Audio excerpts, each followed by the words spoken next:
Hello and welcome back to the Doctor Who Marathon. I'm your host McEdam, and today we're going to be talking about the Series 12 story, Praxeus, written by Pete Matite and Chris Chibnall, and is directed by Jamesy Magnus Stone. This story is heavily political. Its main target's main objective is to tell a politically charged story about plastics, and more importantly microplastics, which is a real world issue about pollution and how we treat the world. This must have been a very important story for the writer Pete Matite, as during this episode aired, at least I don't know about the maker, but during the episode when it was aired, he was actually under arrest for being part of a climate change protest. So clearly this meant a lot to him. Something as well I forgot to mention in my previous episode, talking about the fugitive of the Judoon. That episode kind of ended on a cliffhanger, where after the Doctor's companions confront her, and it's just like, right, it doesn't matter if you want to charge into this mystery or if you want to wait until the mystery comes to you, we'll be ready for you. And the TARDIS, it's presumed that the TARDIS kind of was trying to take the Doctor's mind off the main situation by alerting the Doctor of three simultaneously alien coercions, alien events happening on Earth at the exact same time all over the world. One, I believe, in Hong Kong, one in Madagascar, and one in... I can't remember where the other one is.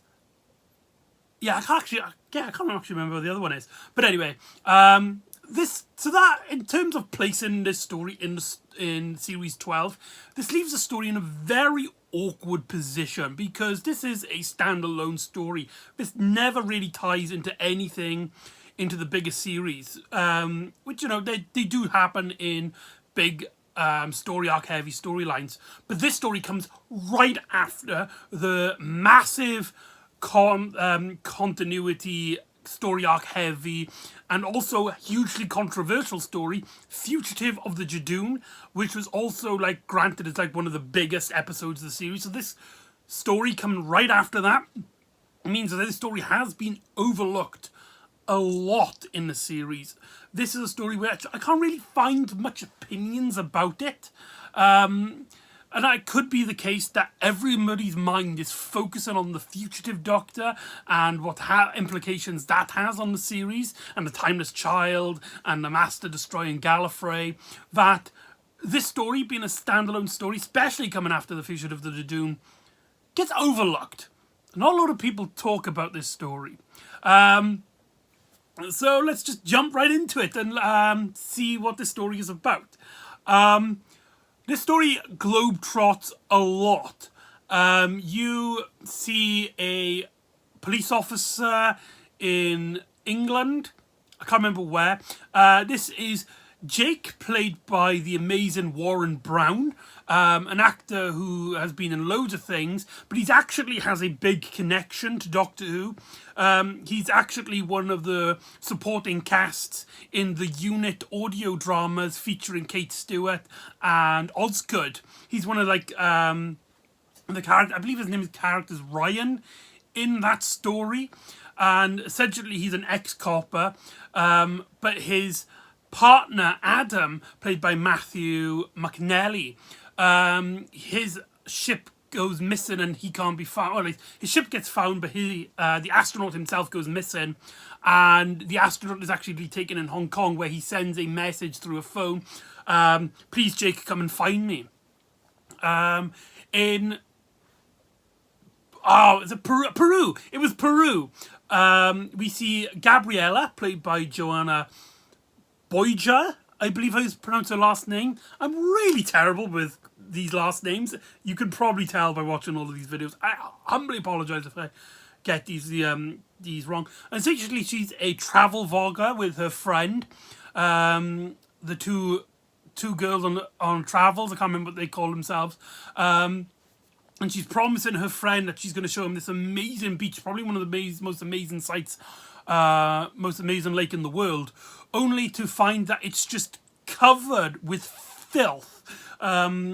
bags, rubbish, plastic, empty bottles, just like full of pollution, as well as just an army of crows seemingly overhead.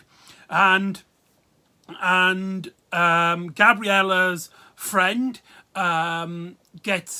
goes missing, and Gabriella finds a dead crow on the floor, seemingly got this strange virus on it.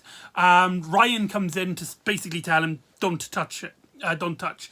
Whilst in Hong Kong, where Ryan has gone, he finds the layer of where Adam is being kept, and gets introduced to Graham and Yaz, which I really do like this pairing. They get off like some of the best comedic moments out of each other, I find.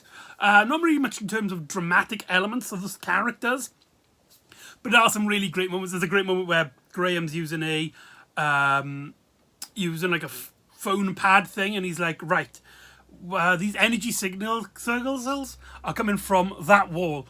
And Yaz takes it up, turns it around, and is like, the energy signals are coming through that door. It's just kind of like a simple comedic moment.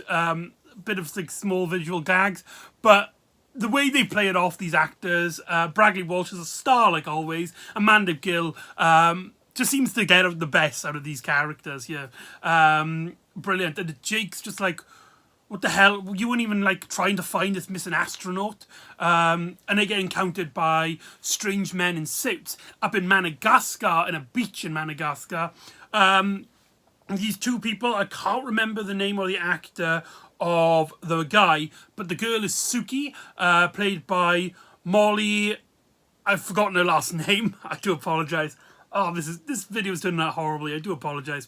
Who's just like this sweet, innocent kind of character who is working in a laboratory on the beach of Madagascar. And then all of a sudden, they are introduced to the doctor, who quickly rushes to help a very wounded man who's just flown up to the shore. And he's got this disease that we've seen on the crow. And then all of a sudden, his entire body crystallizes in this kind of tough material, and then his body just absolutely explodes. And also as well, before I get on to like main characters and the main like story and like what I like and dislike, Gabriella finds her friend in seemingly a disused hospital, being sort of experimented on, or at least they just find like her body, and clearly like someone's been, because like they have like a cloth over her, and when it's revealed like it's Gabriella's friend, she starts like seizuring, and this tough crystallizing material goes over her body, and then she just boom disintegrates, turns into nothing but dust.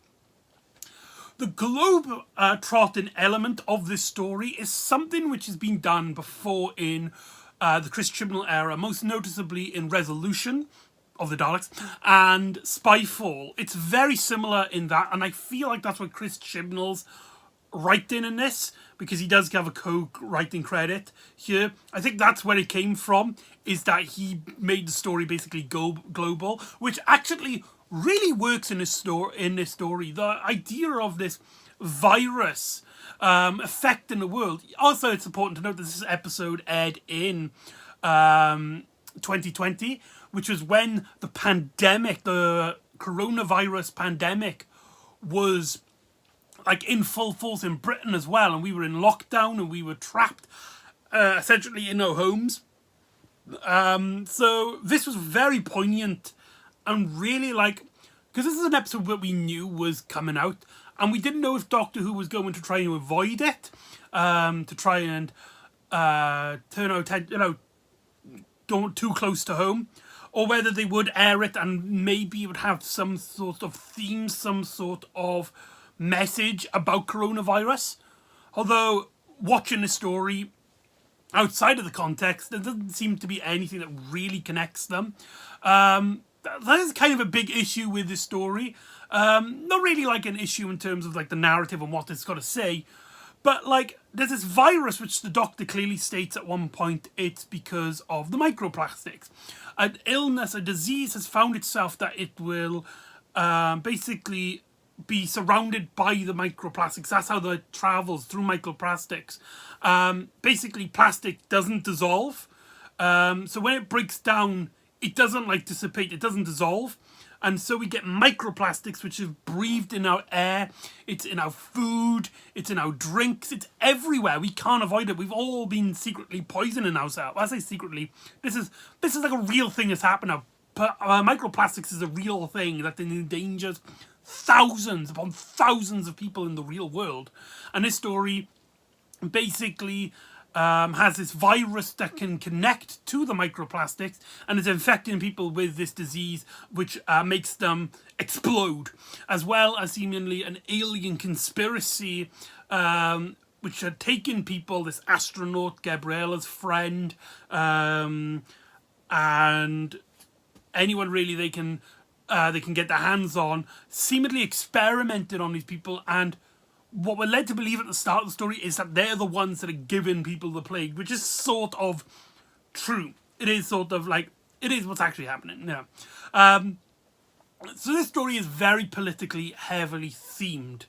And sometimes that could be a good thing, sometimes that could be a bad thing, depending on how the writers work it.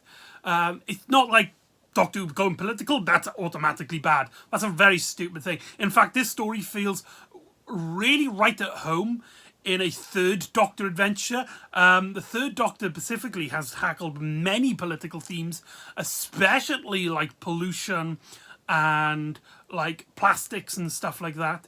A great example is The Green Death. So like the producers and the writers at that time would have been absolutely proud of this adventure, out of this story, in my opinion. I think they would absolutely loved it. And the globe hopping adventure just really fits this atmosphere, this feel that this is a global threat and it can become like absolutely amazing. But like I said, there's a massive issue with this story, which is not really like thematic wise, but it is kind of when you're watching it, especially as we have just recently survived a pandemic ourselves, a real world pandemic. We're like, what? The Doctor mentions the microplastics are everywhere and that anyone could be infected. And nobody takes precautions. Nobody wears a mask. Nobody tries to like avoid any plastic or avoid the dead. They're grabbing people. They're like getting in close contact with them. Like there is no like quarantining situation going on. Again, it's not really like it thematically doesn't hurt the story. But in terms of making the story essentially realistic, it is kind of like a... Wait, what? Huh? That doesn't make much sense. As well, what I really like about this globe hopping adventure is that we don't really have a main villain. For the most part, we have this virus which doesn't really, doesn't talk or anything. And so our companions and the Doctor are separated for the most part. And the story keeps on separating them. But because it's globe hopping, because our characters are like in one place all over the other side of the planet, and also the TARDIS actually gets a really good use out of this story, taking these characters to different places, taking them to Hong Kong, taking them to Madagascar, later on taking them to under the oceans of Africa, underneath a big pile of plastic, which has made this kind of air bubble underneath the earth, underneath the African river, should I say. And the story makes a great use of our companions, though I do feel like Ryan and Graham don't really have any significant part to play here. The story keeps them active, interested in the narrative. It always pairs them up with different people, different situations. The story doesn't feel like it's struggling to find places where they go to, like in Spyfall, where they literally just dump the companions in a small, in one section of the story. It's like, right, you have nothing really interesting to do. You just sit tight for the moment where the Doctor does the real story. Here the characters bounce around. They they go to different places, they interact with different people, and it keeps them at least interested in the narrative. Just not like, okay, maybe not in the narrative, but like interesting to visually see. Not as in like they don't do anything really plot heavy, with the exception of Yaz. Yaz, like, she has this kind of like strange. There's a strange moment where she tells the Doctor no, which is very, like, we never see Yaz like this before, and it's really well appreciated. It's only like she goes out, she's just come out of this this situation where in Hong Kong she's been fired at by people in gas masks after they've saved Adam, and when the Doctor's like, right, we got to go back to Madagascar, and Yaz is just like, no, I'm going to go back and try and retrieve this device, and Gabriella follows her, and like I said, like, Gabriella was with Ryan for the most of the story, and now she's with Yaz. Again, keeping the flow of characters unique and inspirational, liking it. And Yaz also discovers that there's a teleportation device that takes them to the bottom of Africa. She learns stuff. She is a vital part into the story. If it wasn't for her, they wouldn't have found out about the teleportation that goes to Africa and all of the stuff that happens underneath that base there. So narrative, she really fits well, and the character bounces off, like I said, with a lot of characters like Graham, Jake, Adam, and Gabriella. But let's talk about Jake about a second, because essentially he's the main character. The story mainly focuses on him, and Warren Brown really nails this performance here. You really, like, he's got this kind of tough guy, no really emotions delves, but he is kind of hurt, and he feels like he needs to prove himself to his husband. And you do feel that. There's a fantastic moment which really bounces off and really, like, makes Graham anyway. Like, again, plot-wise, he's not really important, but this is like the interest in the character is still there, where basically it's Graham this time that sits down with the character, and the character explains their emotional and stuff. But here it really works because it kind of ties in with his relationship with Grace, where Jake is just like, I'm absolutely in love with this man who is so amazing. He's an astronaut, for crying out loud. Why would he want to be like with anyone like me?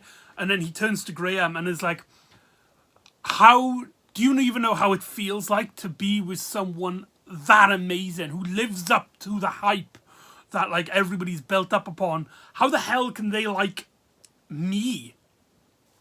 And that scene, and Warren Brown really plays that like very well, and it really struck home for me, because these are kind of feelings as well which I've gone through, where I felt like that, and is you just feel like the people around you are so much better at you with things, and it's like, why did they hang around with me? Like, why?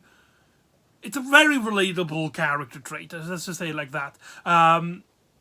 Just like, and that really plays into the focus of the character, and he basically needs to prove himself, and that leads into essentially the ending of the story, where Jake, he basically like helps everybody fix, basically solves.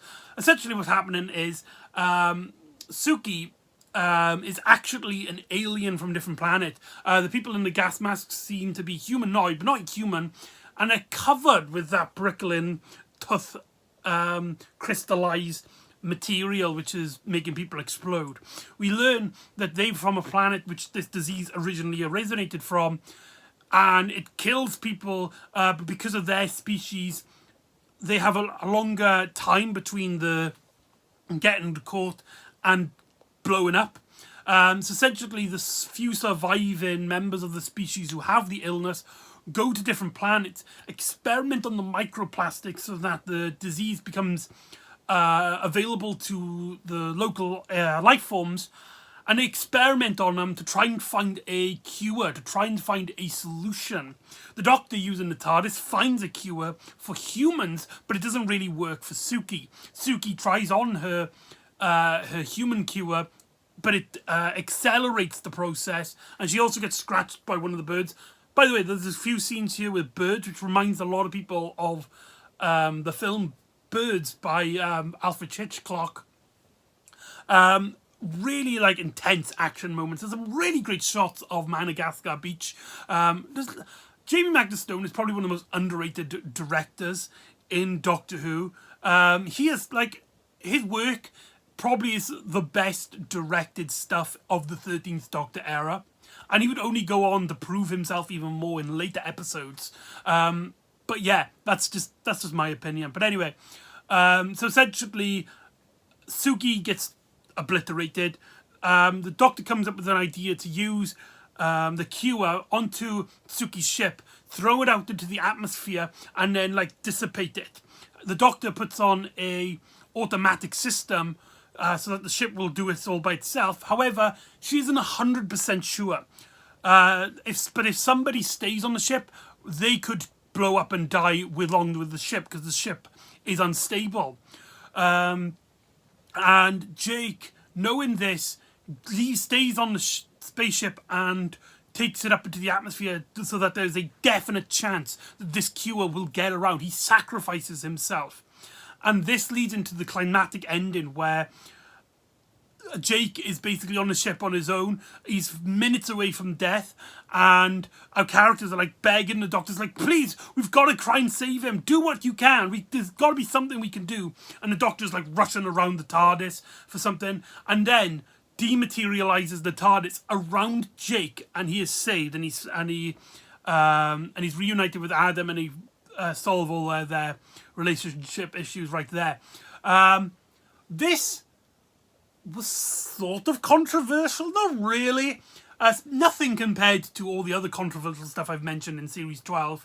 But basically, what this scene does is very similar to the ending of episode 4 of the 5th Doctor adventure, Earthshock, in which Adric, left on a ship by himself, doomed to die, the Doctor doesn't dematerialize the TARDIS around Adric. He basically says to his companions that there is no way the TARDIS will not get there. Adric is dead, and Adric does get destroyed in the ship. Similar situation here, however, the Doctor does it. Doctor saves the day. A lot of silly people have taken this as like, oh, the show is trying to say that a female Doctor's better at handling the TARDIS to the 5th Doctor, and that's ridiculous because of context. In Earthshock, it is clearly stated that the TARDIS is damaged by the Cyberneters shooting at the console, and it's damaged the console enough that the Doctor can't make these shorter jumps, couldn't make the thing to save Adric. But here, there is no real reason why she couldn't. The TARDIS is completely fine at this point, and the Doctor tries her best. She's rushing around, and she does get to save Jake at the end of the story. So I do think the story is justified, and it isn't really a contradiction to the ending of Earthshock. And I think both endings do really work. There is also that really awesome moment in a fan's head, at least in my head, where the Doctor sees a situation and everybody's begging her, and she's kind of like imagining Adric, and that's why she's so desperate to save Jake. She doesn't want to repeat history. She doesn't want another Adric on her hands. Of course, nothing in the actual story hints or supplies that information. It's mainly just the terms of these situations are very similar. It's like, in terms of a fan's head, I think it's actually the image of Earthshock actually helps her story. It is kind of her, in a way, redeeming the stuff of Adric, which is really cool that you can tie these stories, which are like decades apart. One from the 80s, one from 2020. Like, it's just, I just think that's really cool, personally. That's just me. So that is Praxeus. The political stuff is very well handled here. The story is about politics. It is about pollution. Very similar to the story Orphan 55. Yeah, actually... Oh, wait, I've just got them mixed up. I think when I was saying about the writer being arrested for pollution, that could be the writer of Orphan 55. I can't remember now which one it is. I've really messed this up. I do apologise. But anyway, the political stuff here is much more better handled in from Orphan 55, and that is because the story is about essentially the plastic, the microplastics, and this alien sci-fi element to it. But the sci-fi element merges nicely, fits well with what the story is also trying to say about microplastics. Whilst in Orphan 55, the story kind of like has this other theme being one story, and then it quickly jumps into being a really politically heavy story. But here, it feels all natural. The globe-hotting elements of the story really fit well. The imagery of the tooth crystallization disease, the Praxeus disease, and just exploding is kind of gory for Doctor Who. And it really, I think, really works. It puts the danger high, especially with some action scenes with the crows. It's a story which I think is really underrated. I highly recommended it if you haven't seen it. Some people might roll their eyes at the whole microplastics, the plastics that humans are destroying the world themselves kind of thing. But with some great writing, great directing, maybe not brilliant, but a good use of the companions, as well as the Doctor. And the fact that there's so many characters. You have Jake, Adam, Gabriella, and Suki as supporting characters. And nobody feels forced. Nobody feels like them, like why are they here? Everybody feels natural. And it's really impressive for a story that's only an hour long. Like, this is a story which, like, would have been in the classic series, a 4-parter. But yeah, I think Pete Mateit and Chris Chibnall do a fantastic job here. And Jamie Magnus Stone's directing is just great. And I think it's a very underrated Doctor Who story. And though it does get overlooked because it is a singular episode, and it's followed by one of the most story arc heavy and most controversial stories in the show's history, it does get overlooked. And it's a shame. And I think if you haven't seen the story, if you haven't watched it in a while, or maybe, you're sick of the story arc heavy stuff, maybe give this one a watch, rewatch. Maybe you will not like it. I mean, a lot of people don't like this era as a whole, but I think there's a chance that you might like it. I personally had a lot of fun with it. And so that is Praxeus. So join me next time where an ancient creature of the malevolent past finds itself into people's nightmares as the characters of our companions have to confront some of the most darker moments in their past. As one of the creatures is actually from an alien race that the Doctor has encountered before. One of the greatest, oldest, godlike creatures of the universe. But who is he?